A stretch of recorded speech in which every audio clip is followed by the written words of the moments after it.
Hello, Gemini.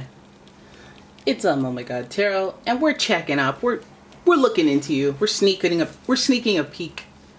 Cross watchers, you're gonna love this. Oh God. And I'm having a look with the pre-Raphaelite tarot, seeing what comes up. We'll play it by ear. If anyone pops up, we'll look more into them. Hey, bada boom, bada bing. I don't know why I do that. I don't know why every time I start doing readings I sing or do something like that. That's, you know, I don't know. Maybe that's me getting in tune.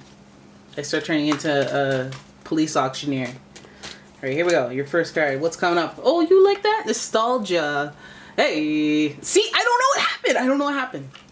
Okay, so 6 of Cups. You're pulling on this like idea that you're living in the past. I'm sorry. That's not pleasant news to hear, but this card's in reverse, so I have to say it. It's got to be more of like a warning or an acknowledgement that, hey, you're focused on the past. You're living in the past, bruh. You hung up on some clown from the 60s, man. But let's acknowledge that to start. Oh, you guys are thinking about a breakup. Oh no.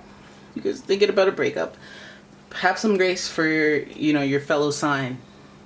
Okay, have some grace, because Cups, the feels are in, and we're thinking about the past and we're thinking about a breakup. But that doesn't mean you're down and out or depressed or anything. Let's see what this means. You know, you're thinking about a breakup and how you feel. Maybe your feelings are aligning with how you felt in the breakup, and that's why you're being triggered. And that's not cute. That's not cute, okay? It's a spiritual lesson, though. Oh my God. Look at you guys. Who do you think you are?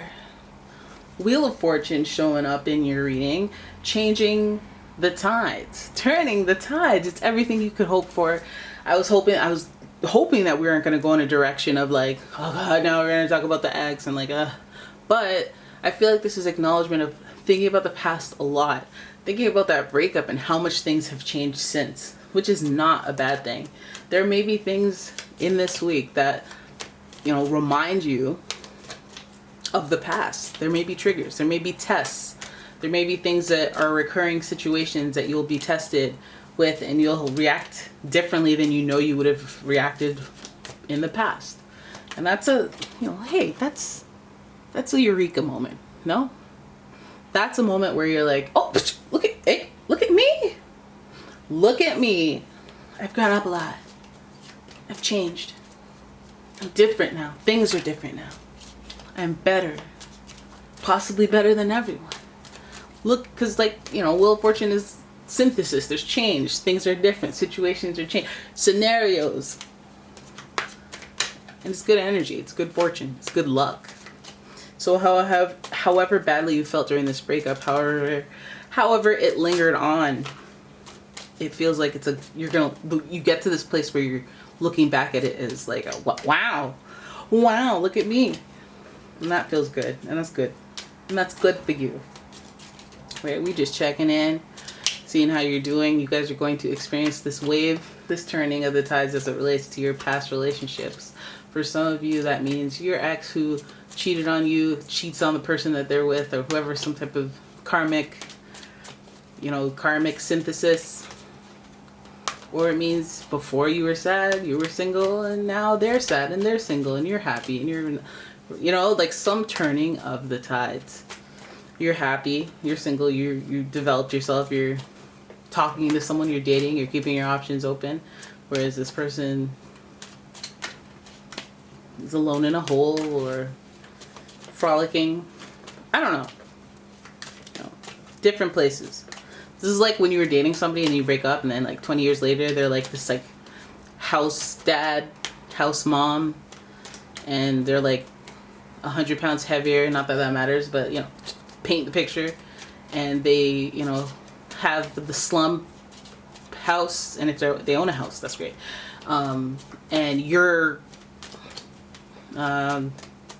Rihanna, you know? You became Rihanna. Like, that's crazy. The tide has changed. The tides have shifted. right? But let's keep going. Let's see what else you got going into your week, because that's a good feeling, and I'm glad I had to explore it a little bit. Be a little conservative this week about your things, your wins, because people want you to do well, but they don't want you to do better than them. So just people who are rooting for you are the ones that are going to celebrate when you're winning and support you when you're losing. So you know that. You don't need me to tell you that. This whole Four of Pentacles things tells you to be conservative if you're not already. Just hold your cards close to you is what I'm saying. Four of Pentacles, especially if there's a windfall of good luck. Don't start bragging. I feel like that's like a don't jinx it type of sign. Drive, determination, Cancer energy, boom bada. Cancer energy, yeah. We got that. And the Chariot gives us that drive and determination, that excitement. I feel like you'll be motivated. Like this will give you a second wave. Gives you a little excitement. I don't feel like it should fuel everything every ambition you've ever gone after. But I feel like it may keeping your cards closer to you means you don't have to explain as much, means you don't have to exert as much energy, and you can focus on what it is you're trying to do. And also, that is also a warning, not even a warning, just insight to focus on the goal. Remember why you're doing it. Because you can be like, I don't know, I don't want to do this because I don't like that and this, and they don't like that and that and this. I don't like the color. I don't like the overall vibe. It's like, no, you're there to make money and go home. And that's it. And that's it. But yeah, there's drive and determination here. Hold your cards close to you, as well as maybe hold on to your money. Maybe hold on to your money. If somebody's like, hey, I got a really good idea, just be like, If you win $500 in the lottery, you're like, let me just blow it in Vegas. It's like, maybe hold on to that. You never know you never know. Your TV might break down. Hold things. Hold it. Keep it close to you.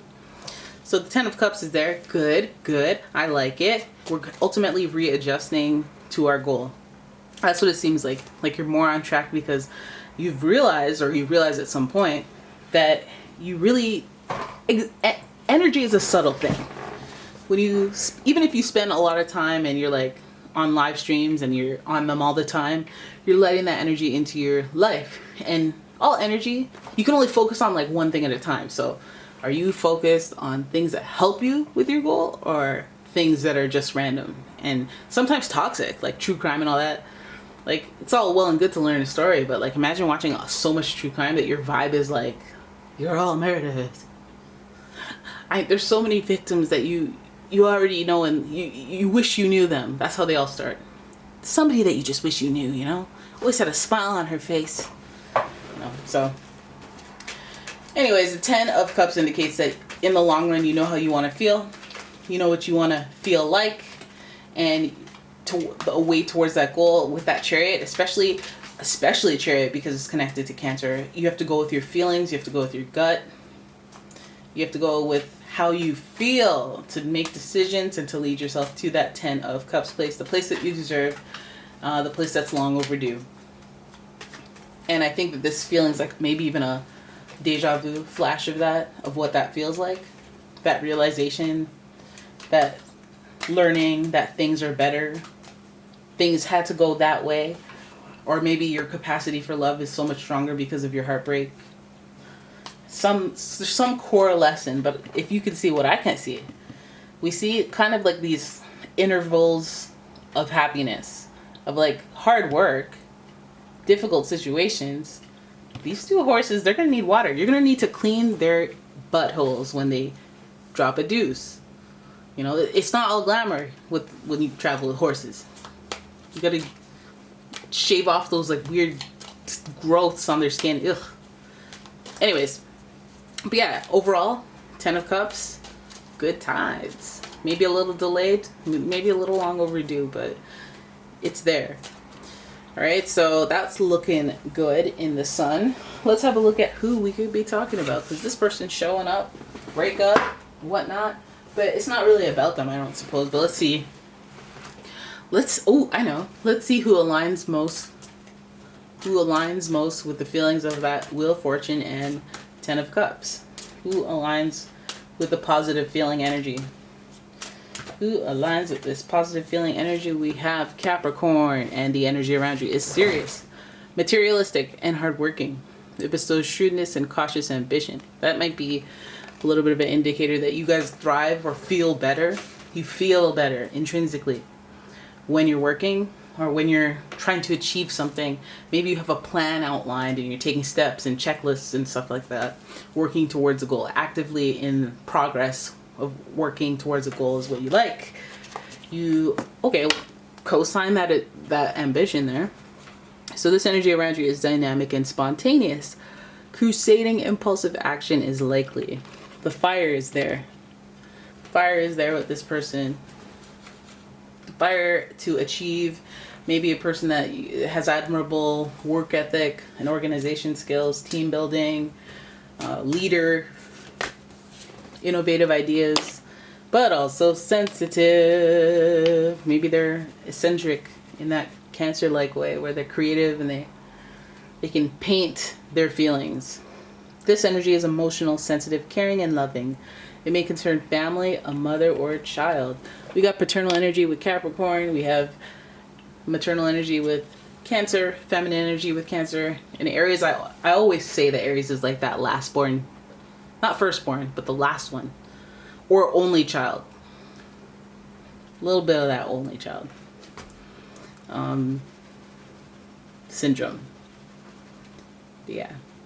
Aries reactive, Cancer sensitive. So this is emotionally driven person who's ambitious and has somewhat of a vision, but mostly the work ethic and the structure, willpower, the discipline to craft their goals. That's something that you may find admirable, some energy that you may attract when you're in alignment with, you know, the Wheel of Fortune and the Ten of Cups.